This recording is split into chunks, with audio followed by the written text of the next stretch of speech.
오늘 우리에게 주시는 하나님의 말씀은 마태복음 6장 9절에서 13절까지 말씀입니다. 지난주와 동일한 본문인데요. 오늘은 교독해 볼까요? 제가 9절 읽고 또 10절 다 같이 읽고 이렇게 하겠습니다. 그러므로 너희는 이렇게 기도하라. 하늘에 계신 우리 아버지여, 이름이 거룩히 여김을 받으시오며 나라여 임하옵시며 뜻이 하늘에서 이루어진 것 같이 땅에서도 이루어지이다. 오늘 우리에게 일용할 양식을 주시옵고 우리가 우리에게 죄 지은 자를 사하여 준 것 같이 우리 죄를 사하여 주시옵고 우리를 시험에 들게 하지 마시옵고 다만 악에서 구하시옵소서. 나라와 권세와 영광이 아버지께 영원히 있사옵나이다. 아멘. 지난 한 주간 주기도문을 좀 상고해 보셨어요? 아빠, 아버지라고 부르면서 좀 기도하셨어요? 아멘. 네, 아빠, 아버지, 하나님 이렇게 기도는 많이 안 했을지라도 이렇게 부르시기는 많이 하셨죠? 아멘. 네, 그렇게 많이 불렀습니다. 저도 아이고 아버지 이렇게 많이 나오더라고요. 아버지 하나님, 하나님 어떻게 이런 상황인데 이런 것들은 하나님 해결하시고 내를 인도해 주십시오. 이런 자잘한 기도가 많이 나오더라고요. 우리가 아빠, 아버지라고 부를 수 있도록 하나님께서 예수 그리스도 독생하신 아들을 보내주시고 그분의 십자가의 그 구속 사역을 통해서 그 길을 열어주셨습니다. 그래서 감히 하나님을 아빠, 아버지라고 부를 수 있는 그 은혜의 길을 열어주신 거죠. 이제 하나님을 내 곁에 있는 나를 친히 이끌고 도와주는 그 아빠의 이미지로 친근한 개념으로 받아들일 수 있도록 우리 주님께서 은혜를 베풀어 주셨다는 것입니다. 이렇게 친근감이 우리에게 참 온 것은 너무 감사하고 좋은데 사람이 또 그래요. 너무 친근하면 버릇이 없어지는 그런 어떤 경향들이 있잖아요. 그래서 제가 서울에서 대학생들 지도할 때 우리 하나님이 아빠, 아버지 하나님 되신다 그랬더니 한 권사님이 하나님을 아빠라고 부르면 되냐고 뭐라 하시더라고요. 그래서 그 의미가 그런 의미가 아니고 좀 포괄적인 의미가 있습니다라고 그렇게 말씀을 드린 적이 있습니다. 근데 우리 하나님은 우리에게 아빠, 아버지로 친근하게 오신 하나님이시기도 하지만 우리 아버지하고 함께 붙은 오늘 성경의 의미가 뭡니까? 하늘에 계신 우리 아버지라고 표현하고 있다는 겁니다. 여기서 하늘에 계시다 하는 것은 뭔가 우리와는 좀 다른 차원, 다른 개념이 있다는 것을 설명해 주고 있는 것이죠. 왜냐하면 우리는 하늘에 있지 않잖아요. 근데 우리 하나님은 하늘에 계시다는 것입니다. 그러므로 우리 하나님은 하늘에 계시다 하는 그 의미, 초월적인 존재시라는 것과 피조물과는 다른 거룩한 분이시라는 것을 우리에게 말씀해 주고 있습니다. 우리는 이 두 가지 개념을 잘 이해해야 합니다. 그러니까 친근하신 하나님 그리고 초월하신 하나님, 이 두 가지 개념을 잘 이해하고 있어야 하나님에 대해서 우리가 바르게 이해하는 것이고 또 바르게 기도할 수 있는 것입니다. 세상에 많은 종교들이 있죠. 근데 그 종교들을 보면 이 두 가지의 한 가지 특징만을 이제 강조하고 나타나는 것을 볼 수 있습니다. 친근만을 강조하는 종교들이 있죠. 초월성을 부정하는 그런 종교들입니다. 우리는 이런 종교들을 범신론이라고 합니다. 범신론이라는 말은 무릎 봄자를 써서 이 모든 게 다 신이라 하는 그런 의미를 가지고 있는 것이죠. 여러분, 대표적인 종교가 어떤 종교일까요? 힌두교 같은 경우.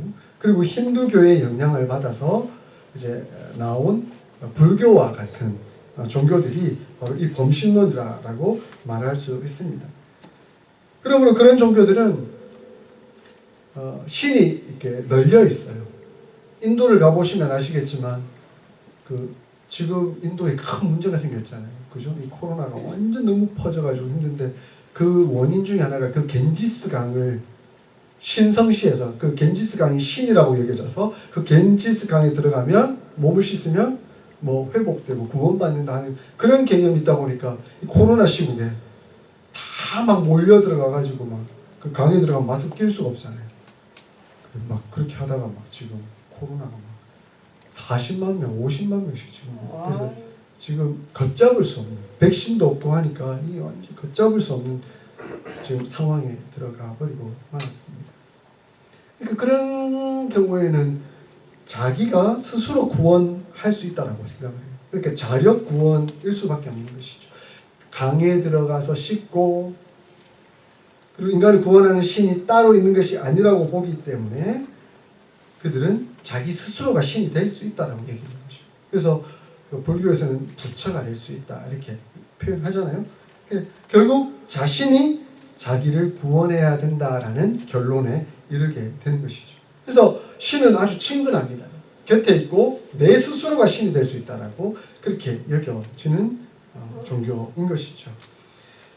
이런 친근만을 강조하는 종교가 있는가 하면 초월성만을 강조하는 종교들도 있습니다. 친근감을 상실한 채 신의 초월성만을 강조하는 신론이 있는데 그런 신론을 이신론이라고 해요. 그러니까 우리가 별개에 떨어져 있는 신의 개념이라 하는 것입니다. 대표적으로 이슬람이 여기에 속합니다. 이슬람 신학에 의하면 우리 인간을 구원할 수 있는 신이 존재하기는 합니다. 그 신이 알라죠. 알라는 위대하다 이렇게 외치잖아요. 그죠? 그런데 그 알라가 위대하다는 그 모슬렘의 나라들에게 가보면 그 신은 아주 절대적이어서 그 신에게 우리가 할 수 있는 것은 기계적으로 절하고 기도하는 것밖에 없습니다. 그래서 하루에도 몇 번씩 시간을 정해두고 사이렌이 울리면 그때 가가지고 막 절하고 그냥 그렇게 기계적으로 기도하는 것이죠.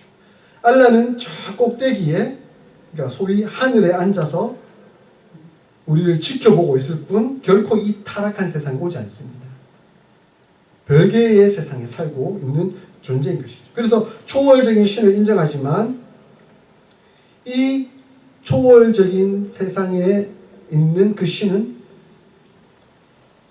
우리를 구원하기는 하지만 그 구원은 결코 자력적인 구원이 아닙니다. 그런 신은 신에 의해서 결정지어지기 때문에 숙명론, 운명론에 빠지게 되는 것이죠.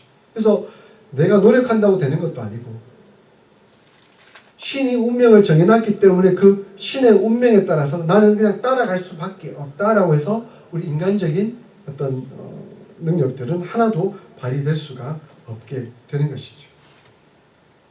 그러다 보니 이 숙명주의에 빠져서 메카를 순례하고 금욕을 하고 라마단 금식하는 그 신에게 맡겨진 운명에 따라서 정해진 대로 노력해야만 구원받을 수밖에 없다. 이제 이렇게 생각하는 것이죠. 우리가 하나님을 친근하신 아빠로 교제하지만 하나님은 여전히 초월적인 존재이시기에 아버지 당신의 이름이 거룩히 여김을 받아야 하시는 그분이시라는 것을 우리는 늘 기억해야 합니다. 그래서 아빠, 아버지라고 부르지만 하늘에 계신 분이시다, 초월적인 분이시다, 거룩하신 존재이시다 하는 것을 우리는 또한 함께 기억하며 하나님께 나아와야 하고 기도해야 합니다. 그러므로 아버지라는 호칭은 우리로 하여금 친밀함을 가지게 하지만 동시에 하늘에 계신 아버지이시기 때문에 우리는 경외감을 가지고 기도해야 한다는 것입니다.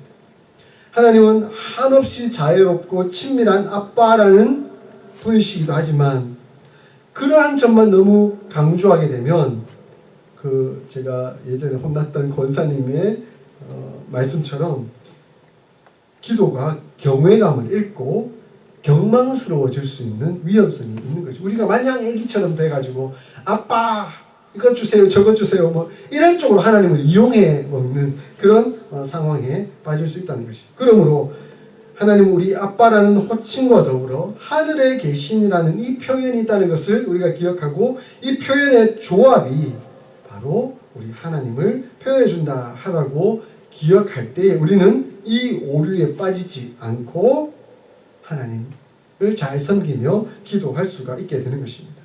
그래서 하나님이 너무 두려워서, 하나님이 너무 무서워서 나가지 못하는 그런 두려움에 빠지지도 않고, 또 하나님이 너무 가벼워서 내한테 너무 친근하게 계셔서 그냥 마냥 나가서 막 하나님을 함부로 이용하고 하는 그런 경망스러움도 다 극복하고 경계할 수 있다라고 성경은 우리에게 가르쳐 주고 있는 것입니다.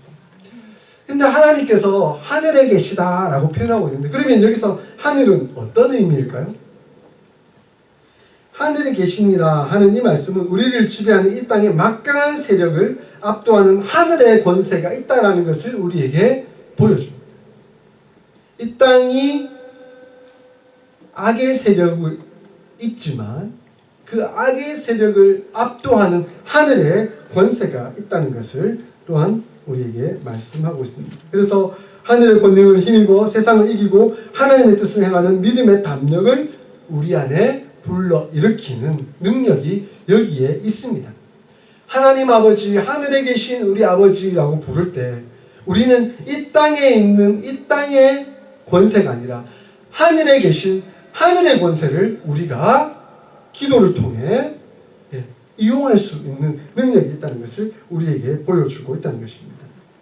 그래서 사복음서 중에 이 마태복음에 유일하게 하늘나라, 하늘에 계신 우리 아버지 이렇게 표현을 하고 있습니다.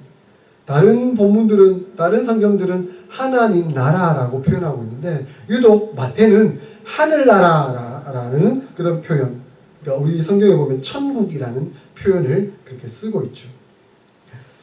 헬라어 원어로 보면 이 하늘이라는 뜻이 이제 우라노스라는 단어를 쓰고 있는데요.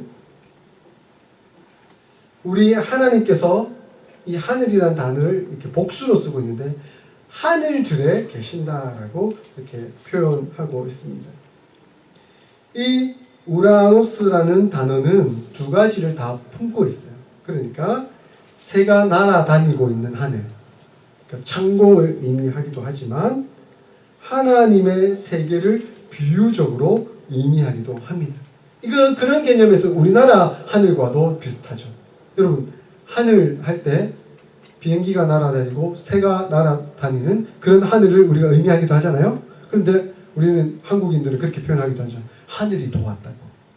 그 하늘이 도왔다라는 것은 어떤 영적 세계, 신의 세계를 표현하기도 하잖아요. 그러니까 헬라의 원어적 의미에서 하늘은 이 두 가지를 다 표현하고 있다는 것입니다. 그런데 영어는 이것을 구분해서 사용하고 있는 것 같습니다.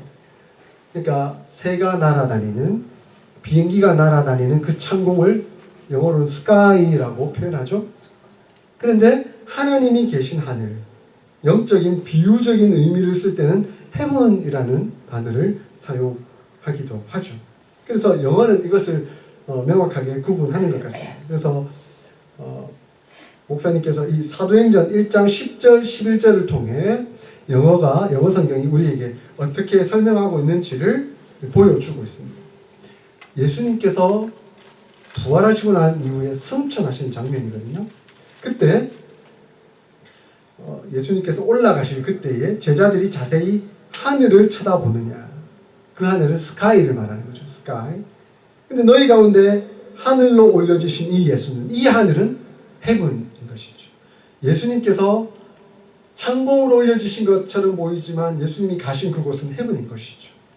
그런 개념으로 나눠져 있음을 우리에게 말씀해 줍니다. 그래서 이와 같은 의미에서 주기도의 하늘에 계신이라는 말에서 하늘은 물리적 공간을 넘어서서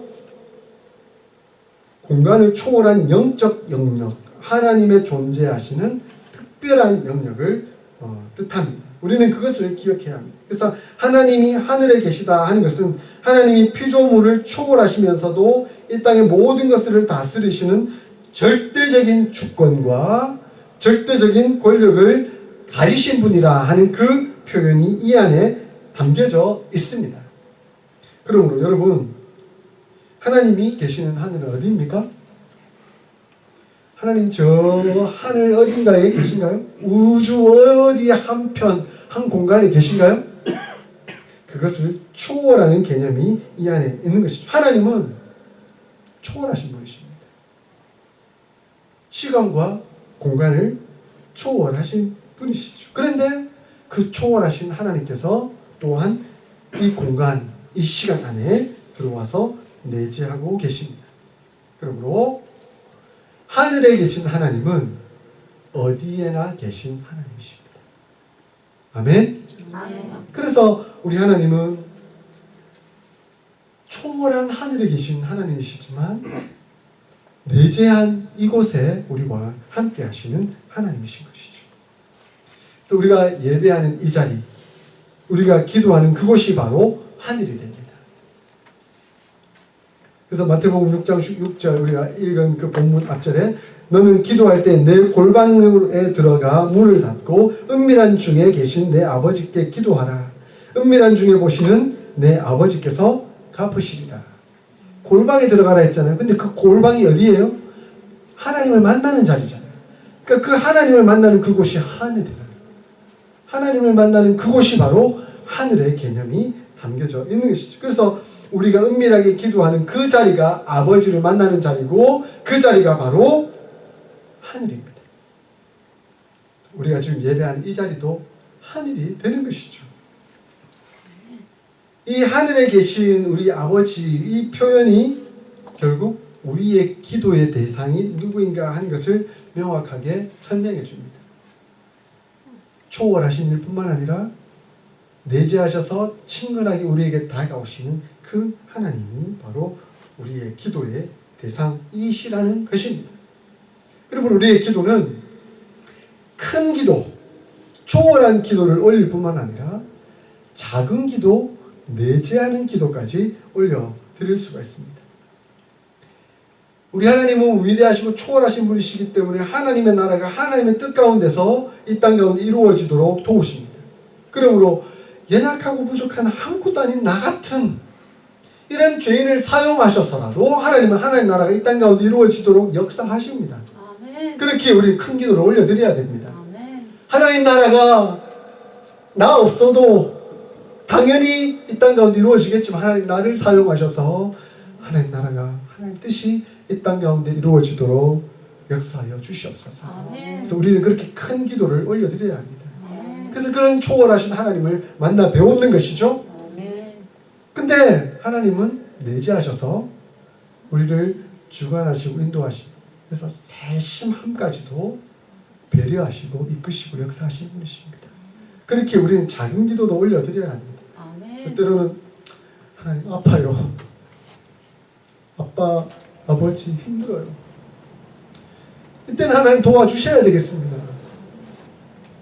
제가 하나님 나라를 위해서 그렇게 초월적인 기도도 드리지만 하나님 이 작은 이런 소소한 문제 정말 나는 하나님 보시기에는 아무것도 아닌 것처럼 보이겠지만 하나님 나는 힘들어요.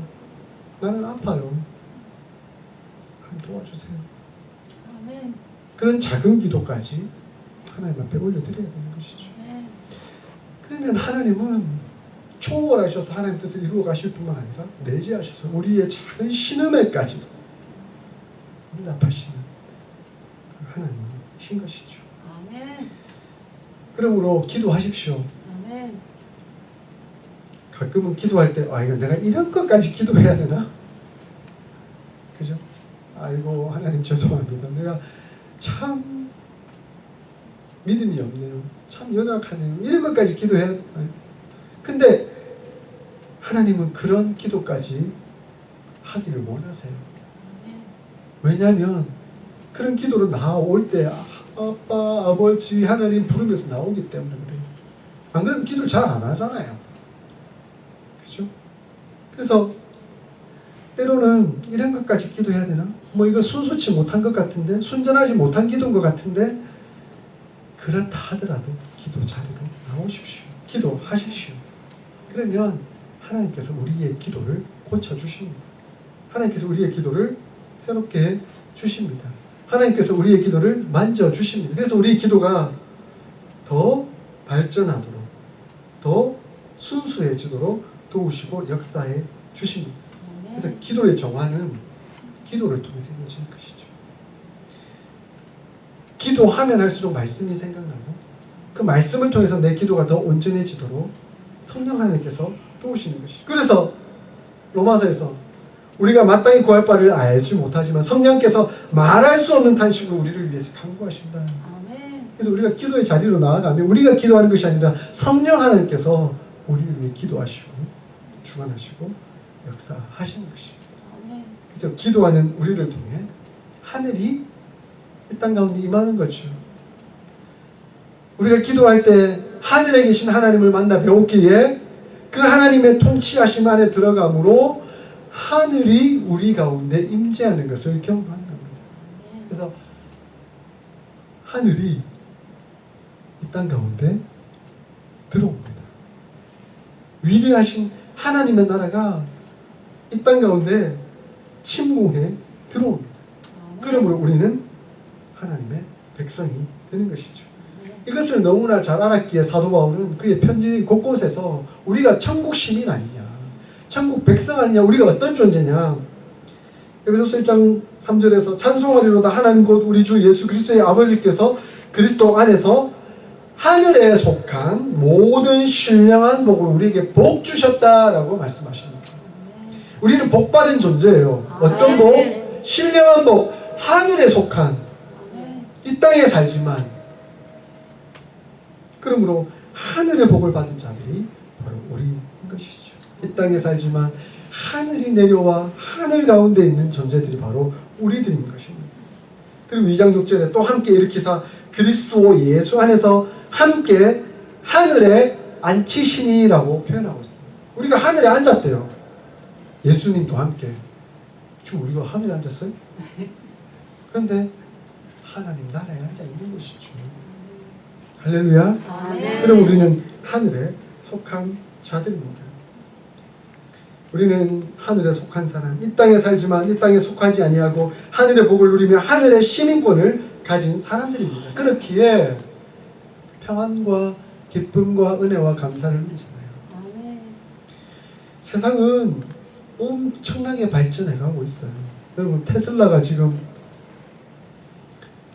운전자 없이 운전 자율주행 차량 만들고 있잖아요. 지금 아직까지 완전치 않아 가지고 죽는 사람들도 가끔 나오긴 한데 앞으로 20년, 30년 후면 운전 안 해도 차만 타고 있으면 알아서 갈 거예요. 벌써 지금 그렇게 하고 있는데, 그래서 우리 자녀들의, 그러니까 우리 손주 세대를 할까요? 저의 손주 세대니까 그런 세대가 되면 아니 아빠 그리고 할아버지가 차 타고 다닐 때는 운전하셨어요?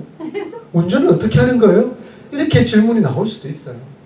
그런 편리한 시대를 지금 살아가고 있는 거예요. 그런데 솔직히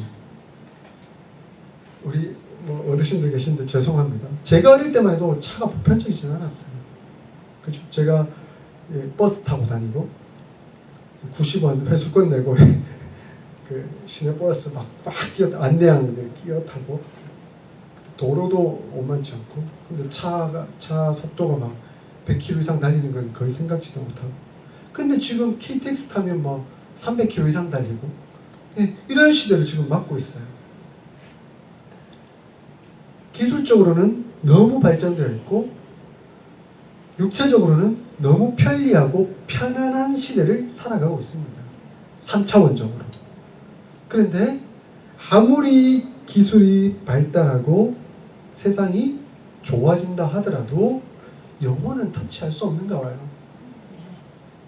4차원 이상, 그 이상의 고차원은 어떻게 건드릴 수가 없는 거죠. 이렇게 편리해졌으면 편안하고 좋으면 평안해져야 되잖아요. 편리하고 편안하긴 한데 평안하진 않는 거예요. 평화가 없는 거예요. 그래서 요즘 세상 사람들은 더 조급하고 더 답답해하고 더 힘들어하잖아요. 자살률은 훨씬 더 높아졌고 더 고통스러워하고 더 힘들어하고, 결국 우리가 살 수 있는 유일한 방법, 유일한 비결은 하늘이 우리에게 오는 겁니다. 하나님 나라가 우리에게 임하는 것입니다. 그 외에는 방법이 없습니다. 근데 하나님 나라가 우리에게 오게 하는 방법이 뭡니까? 기도인 거죠. 기도가 하나님의 나라가 이 땅 가운데 임하도록, 하늘이 이 땅 가운데 침공에 들어오도록 하는 방편인 것이죠. 기도하시겠습니까? 안 하시겠습니까? 기도해야 되는 거죠. 기도해야 우리가 평안한 것이죠. 은혜를 경험하게 되는 것이죠. 성령 하나님의 역사를 경험하게 되는 거죠. 그래야 할 때 물리적인 3차원적인 개념이 아니라 그 이상의 고차원적인 하나님 나라를 경험하며, 비록 편리하지 않을 수도 있고 비록 남들보다 편안하지 않을 수는 있지만 평안하고 기뻐하고 감사하며 평화를 누리는 삶을 살아갈 수가 있게 되는 것입니다. 할렐루야. 아멘. 우리가 그런 은혜의 삶을 살아가는 것입니다. 우리에게 하늘이 왔습니다. 하나님 나라가 임재하였습니다. 그러므로 이제는 우리는 하늘에 속한 자입니다. 자, 우리 서로 보면서 하늘에 속하셨습니다. 축하합니다. 축복합니다. 우리 얼마나 복받은 존재들이에요. 예. 그러므로 이 땅에 있으나 하늘에 있는 자가 되었기에 우리는 하나님을 아버지라고 부르고 우리는 하나님의 자녀가 된 그 영광을 누리고 있습니다. 예수님은 이 땅에 계셨지만 하늘에 속한 분이셨습니다. 그 예수님 때문에 우리 또한 이 땅에 있지만 하늘에 속한 자가 되었습니다. 예수님이 이 땅에 계실 때 하늘로부터 보냄을 받고 하늘의 풍성한 자원으로 늘 충만하셨기 때문에 이 땅으로 힘들어하지 않으셨습니다. 그리고 이 땅을 잘 섬기셨습니다. 하늘의 권능으로 이 땅을 치유하고 회복하도록 역사하셨습니다. 그리고 이 땅에 하늘이 임하게 중보하셨습니다. 그 주님의 삶과 사역의 중심에는 기도가 있었고 주님의 사역은 기도로서 하늘을 이 땅에 오도록 하셨던 것입니다. 그러므로 이 땅을 살리셨습니다. 근데 그 주님이 지금 우리에게 말씀하십니다. 요한복음 14장 12절에 나를 믿는 자는 내가 하는 일을 그도 할 것이요 또한 그보다 큰 일도 하리라. 주님께서 하신 그 일을 우리 또한 하게 될 것이다 라고 말씀합니다. 아니 더 크게 하시겠다라고 말씀하고 있습니다. 왜냐하면 우리 안에 성령님이 계시잖아요. 그리스도의 영, 성령 하나님이 우리 안에 주관하시고 역사하시니까 그리스도께서 하신 그 일을 우리가 하게 되는 거예요. 그리고 그보다 더 큰 일도 하시도록 역사해 가시는 것입니다.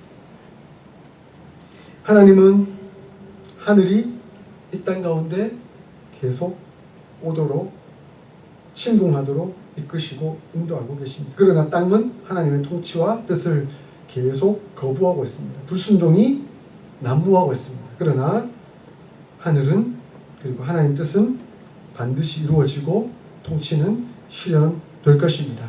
왜냐하면 우리가 이미 그 안에 살고 있으니까. 교회가 바로 그러한 곳입니다. 우리가 그러한 곳이죠. 자, 그러므로 세상 가운데 침공에 들어가는 곳이 교회입니다. 하나님 나라를 이루어가고 있는 곳이 바로 교회입니다. 그럼 교회에 소속된 사람들은 하나님으로부터 부름받은 침공에 가는 하나님의 군대가 되는 것이죠. 우리는 하나님의 군사입니다. 그러므로 사사로이 인간적인 것들에 연연해하지 않고 하나님의 명령, 하나님의 뜻에 순종하여 전진해 나가면 됩니다. 승리는 보장되어 있습니다. 예수님께서 그 길을 다 열어놓으셨기 때문에 그렇습니다. 그렇기에 예수님, 우리의 대장 되신 예수님 따라 한 걸음 한 걸음 진격해 나가는 그 군대가 되어야 하겠습니다. 이런 군대로 살아갈 때 하나님은 하나님 나라가 더 오게 하시고 우리에게 더 충만한 은혜로 이끄시고 인도해 주실 것입니다. 이러한 자들의 성품은 바로 온유함에 있습니다. 그래서 우리가 산상수훈 가운데 이 마태복음 그 주기도문이 있지만 온유함이 하나님 나라에 임할 때 경험하는 성품이 되는 것입니다. 그것은 바로 우리 안에서 죄와 사탄의 세력이 하늘에 의해 이미 점령당했다는 증거입니다. 이미 우리가 승리했다는 증거입니다. 이미 승리하고 하나님 나라가 이 땅 가운데 이미 점령했기 때문에 두려울 것이 없는 거잖아요. 그러니까 여유롭잖아요. 감사함이 충만하잖아요. 그러면 그 사람이 온유해지는 거잖아요. 왜? 사람이 조급해지고 날카로워지고 다른 사람에게 삐딱하고 그렇게 되냐면 여유가 없기 때문에 승리에 대한 소망이 없고 승리에 대한 확신이 없고 그러다 보니까 여유가 없는 거예요. 그러니까 모든 것 매사에 날카롭고 그리고 내 뜻대로 안 되는 것에 막 분노하고 그러다가 싸우고 분열을 일으키고 그렇게 되는 거죠. 하나님 나라가 임했고 하늘이 우리 가운데 임했다면 여유가 있잖아요. 감사하잖아요. 기쁘잖아요. 그러니까 온유해질 수밖에 없는 것이죠. 예수님은 말씀하셨습니다. 온유한 자가 복이 있나니 땅을 차지하게 될 것이다. 이렇게 말씀하셨습니다. 우리들은 온유한 자들입니다. 그래서 온유함을 입고 하나님 나라를 선포하며 살아가는 그런 존재라는 것 우리가 기억해야 하겠습니다. 그래서 우리의 사명 하나님의 군대로 하늘이 이 땅 가운데 침공하도록 군사의 역할을 감당하는 것이고 우리의 성품은 성령님의 성품을 본받아서 온유한 자 되어 세상 가운데 하나님 나라를 보여주는 그런 사람들이 되는 것이죠. 사랑하는 성도 여러분, 우리는 예수 그리스도로 말미암아 권세 있는 하나님의 자녀가 되었습니다. 그렇기에 하나님을 친근하게 아버지라고 부를 수 있습니다. 얼마나 감사한지요. 그렇지만 우리 하나님은 하늘에 계신 분이십니다. 초월하신 분이십니다. 그러므로 경외함으로 나아가야 하고 경외함으로 기도해야 합니다. 그래서 때로는 좀 하나님을 두려워해야 하는 것이죠. 그래서 그 균형을 잘 잡고 기도하고 또한 기도를 통해 우리가 하나님 나라와 하나님 뜻에 귀히 쓰임받고 그래서 우리를 통해 신령한 축복과 평안을 세상 가운데 전하고 우리 또한 누리는 그런 멋진 사랑의 교회 모든 성도님들이 다 될 수 있기를 주의 이름으로 축원드립니다. 아멘. 아멘.